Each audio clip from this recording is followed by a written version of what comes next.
So the last speaker today is AI Elovehmas. Aki is the head of product at RELEX, and we'll be talking today about sustainability in the consumer goods value chain and role of AI. Yep. Hi, everyone. Yep. My name is Aki Elovehmas, and I'm a head of product at RELEX Solutions, and I'm going to talk to you about the sustainability in our business. Let's start with a quick intro to the company to give some context on what we do. So what RELEX Solutions does, we help consumer goods value chains to become more competitive by basically optimizing their processes. The origins of the company is in retail supply chain optimization, but we have expanded horizontally and vertically from there. So our goal is to tackle these multiple areas: supply chain, promotions, space, workforce together. They very frequently nowadays they are operated in a very siloed way, but our goal is to make it in a unified way. And that is because in the consumer goods value chain, everything affects everything. So it could be that, for example, how the supply chain is configured, how we move the goods through the chain.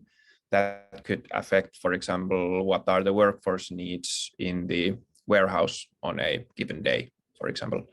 And the same goes vice versa as well. So the labor availability can be a main constraint for the supply chain. So if there's only this amount of labor in the warehouse, it is a constraint that we need to be able to take into account. So our vision is to optimize both horizontally and vertically the consumer goods value chain. We're an international growth company. We take a lot of pride in trying to be the best possible partner for our customers and being able to upfront measure of the value that we can give to our customers. So basically, we take when we are in talks with our potential future customers, we often take in their data. We can simulate how our product would behave and what would be the cost savings for our customers. And then if we sign and start the implementation project, then we already have like a good estimate on what sort of level of profit we should yield to our customers. We are close to 2,000 professionals in 18 offices around the world, headquarters in Helsinki, where the company was also founded right about 15 years ago or so. And on the right-hand side are some of our customers. I believe the figure is now closer to 400 than 350, so this might be a bit old information already. That's about the company. Then a bit more context still on the product of what is that we actually do and what is that our customers get. So as I mentioned, the origins of the company is in forecasting and supply chain optimization. So I'm going to speak mostly about that. And that product is served through one platform, which has basically two major components in it. One is workspace, what we call a workspace, which is basically a graphical user interface to slice and dice the data and visualize it with graphs and tables and kind of understanding what sort of data you have and what should you do about it. Should you change something in your configuration? And all of our use processes are also, so what our customers day-to-day do in our system is built on top of this part of the product. And then the other part is what we call business rules engine, which is like a graphical no-code platform, which can do basically two things. So it can filter data that is in the database and perform some actions to it. So here's a very simple example of we filter some products based on their classifications, and then we set some parameters for different product classes in this example. And this is a very simple example. Much more complex examples exist, and this is actually the way that we serve our product to our customers. So when they start an implementation project, or when we start an implementation project, we start with a configuration that is basically configured with this no-code platform. And all of this is powered by in-house developed database and query language and hosted in our private cloud. So we have multiple data centers in different parts of the world, and we have a lot of servers to host this product. Then moving on to the sustainability side. So our focus in sustainability is working with our customers and try to decrease the food waste. And that's kind of logical choice for us because the focus of the company has basically from its inception been the grocery retailer or grocery retail. So food waste is then logically quite a big chunk of grocery retailers' emissions as well. So that is natural way for us, but also the very important way or very important thing to decrease the emissions for our customers, because the food waste is a much bigger emission bulk than the transportation, for example, transportation of the goods. So that's why we have chosen the food waste as our main way of driving sustainability through our customers. And I think Ville mentioned in the earlier presentation that companies don't do anything if it's not profitable for them. Well, fortunately for us, the sustainability is aligned with money.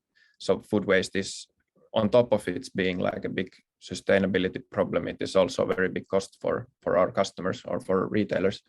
So some estimate is 1 to 2% of their revenue is wasted in food waste for grocery retailers. So this helps us in a way that the sustainability is not something that is kind of on top of everything or some sort of a nice to have, but it's actually in the very core of what we do and aligned with the monetary benefits or financial benefits that our customers are after. So it helps us in our efforts, basically. One maybe interesting point to notice here as well is that if food waste is a big cost for retailers, it is still the sales for their suppliers. So there can be conflicting interests within the value chain, because in a way, if retailer decreases their food waste, it is still sales for its supplier. So it might not be the best interest for the supplier if you think them as separate entities, that their sales basically drop if waste would go to zero. To give a bit of context, typically in our implementations, we are able to reduce the food waste varying from 10 to 40% while keeping the other KPIs on par. So of course, the amount of what we can do or our effect is dependent on what is the current state of the customer. So some of our customers, they work with Excels. Some of our customers have worked with pen and paper to begin with, and some of our customers have worked with sophisticated solutions from our competitors earlier. So when they implement RELEX, it of course depends on what was the kind of baseline level before when estimating that reduction figure. But on high level, that 10 to 30% is what we have been able to get. And that, while at least keeping other KPIs on par, is an important point, because it's not only about food waste. So there are very many objectives that the retailers are able to or are aiming to fulfill. So I would say that at the moment it is not realistic to say that we would be able to cut the waste to exactly zero. Basically, there are two main kind of, or the main costs are the waste, but then the other cost is the other thing that our customers need to think about is the service level. So if they would cut the waste exactly to zero, they would hurt their service levels so much that it would not be a good decision for them. So therefore, it is not a goal ultimately to get the waste even to zero. And of course, the other perspective in that matter is that there are inherently some buffers in the fresh goods supply chain, that these buffers and lead times, they will kind of inevitably in some places lead to waste. So this was to give a bit of context on the sustainability and how do we think about the sustainability through our customers. Then the next part of my presentation would be the AI part. So what we currently do to make this better. How do we in concrete terms aim to reduce the emissions in our customers' businesses? And in our view, currently it comes down to mainly 2 points. So one is forecasting. So in fresh foods that expire and might go to food waste, the supply chains are usually very fast and agile and reactive. So there is no high inventories, and the lead times are relatively fast compared to other product types, which means that the role of forecasting is more important in these product categories. So that's one part. But then the actual inventory control, and there is still some room to improve, like what is the actual optimal amount that we want to order on each day. So the inventory control is then the other part of the equation. So if we first go into forecasting, basically our approach into that has been using Bayesian generalized linear model with maximum a posteriori estimation. And that is because we have tried multiple different models over time, different ways to forecast, but this until now, or this has proven for us to yield an optimal trade-off between accuracy, computation time, transparency, configurability, controllability, those kinds of things. So what is pretty important to understand in our context is that the scale of the computation and level of detail is very high. So we basically need to operate on a level to basically consider that our customers could have tens of millions of, we call them product locations. So an individual product in individual location. That's one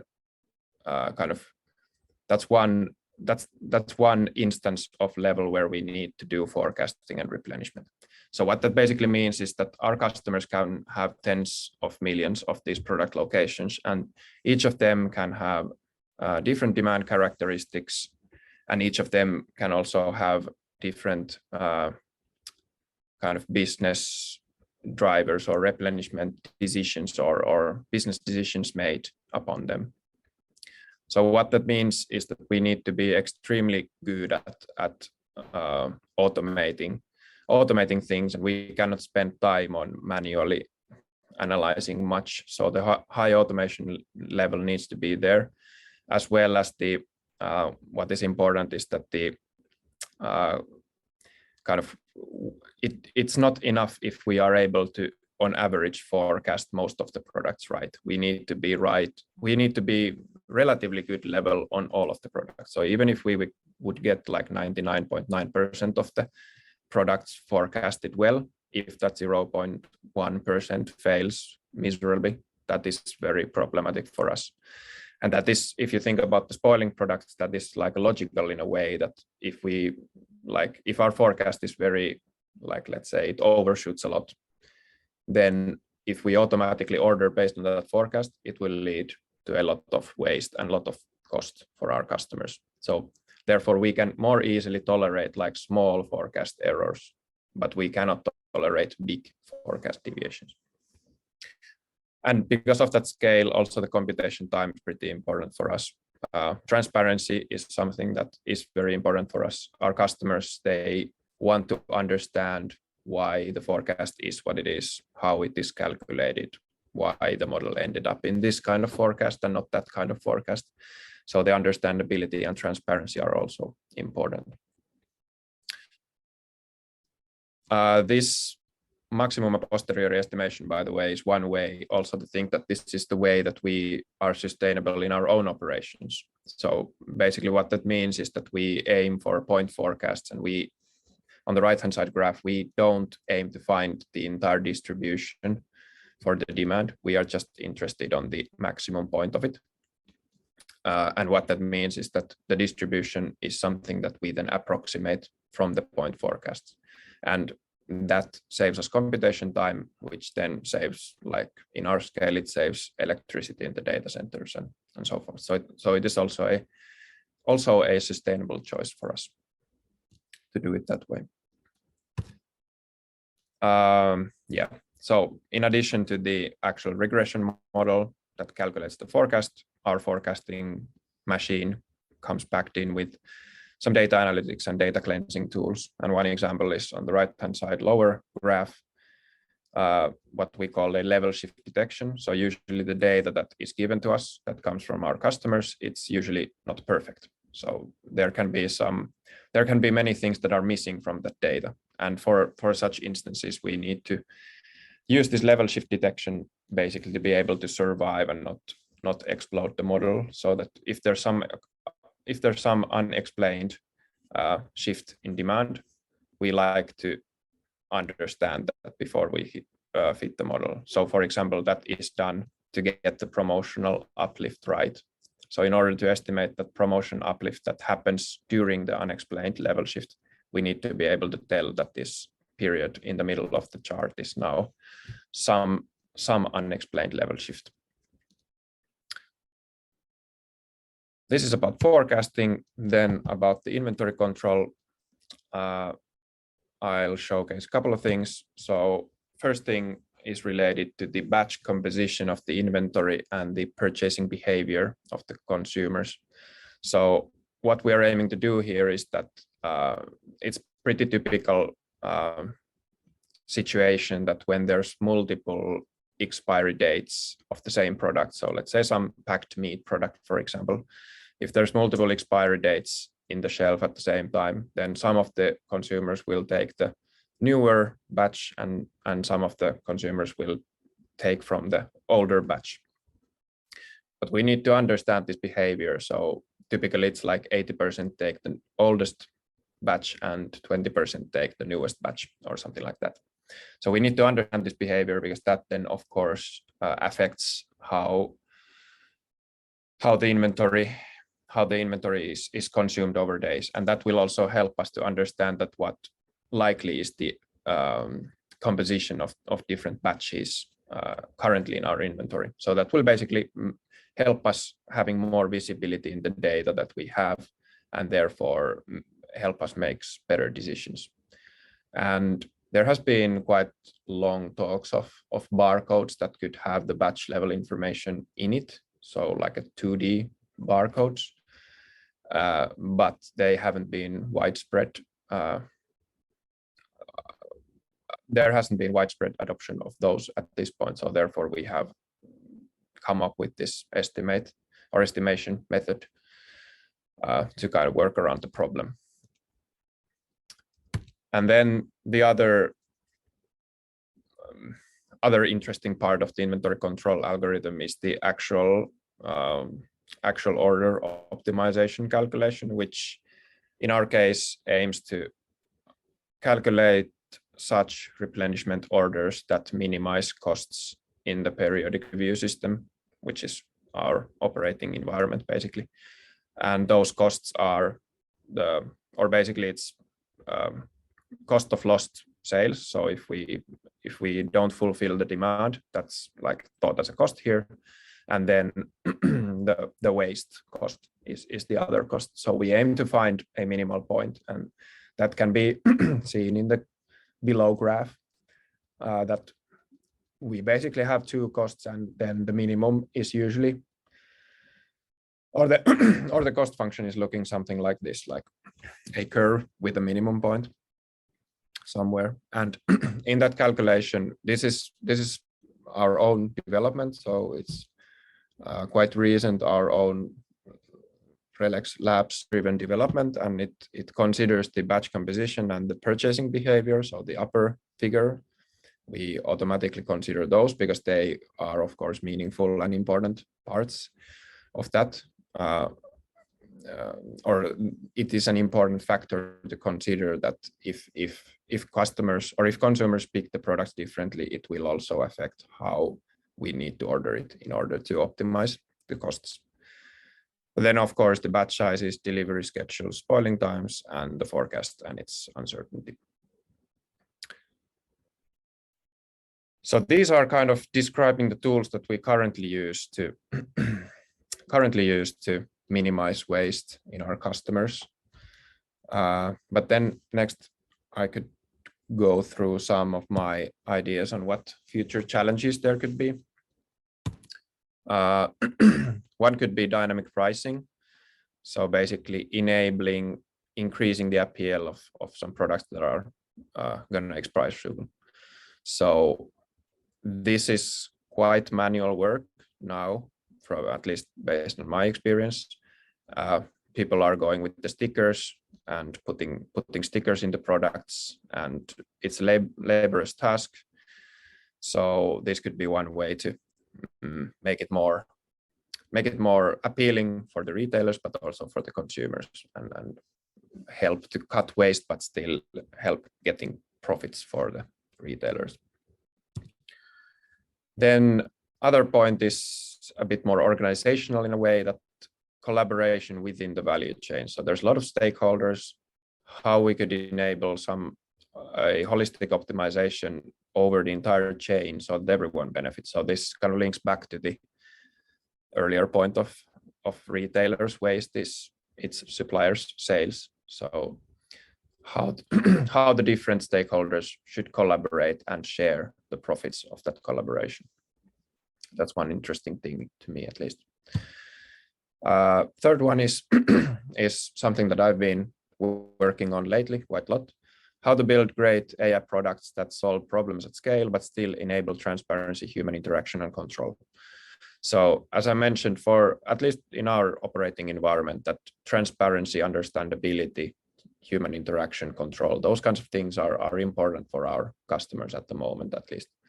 So how to make the products such that they are very easy to use, and especially easy to use for people who haven't studied like statistics for 15 years. So the users of our software are not researchers or data analysts or data scientists. So how to bridge that gap, basically, and make the AI products that are mathematically very complex still make them easy to use for anyone. And then the fourth point is kind of a generic, but reflecting on sort of recent developments past 3 years or so, how to cope with dynamic environment with unseen phenomena.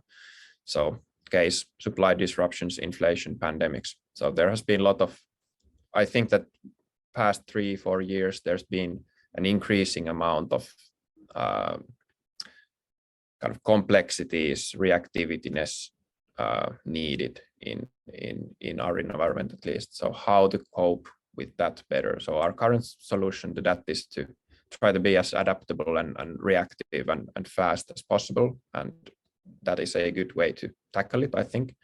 But could there be something else, something more intelligent to cope with those situations? Situations where we haven't seen something before, we hadn't seen the pandemic before it hit. The inflation, I think these levels of inflation has earlier been like in the 70s or so. So there is no data on those topics. So what could we do? This is my presentation. So 3 things to remember from this presentation. Our sustainability efforts revolve around reducing food waste. That is our way in sustainability. Our current way is perfecting forecasting and inventory control to minimize it. And in the future, there can be different sorts of solutions that vary from new fancy AI tools to collaboration models and human-computer interactions. Thank you.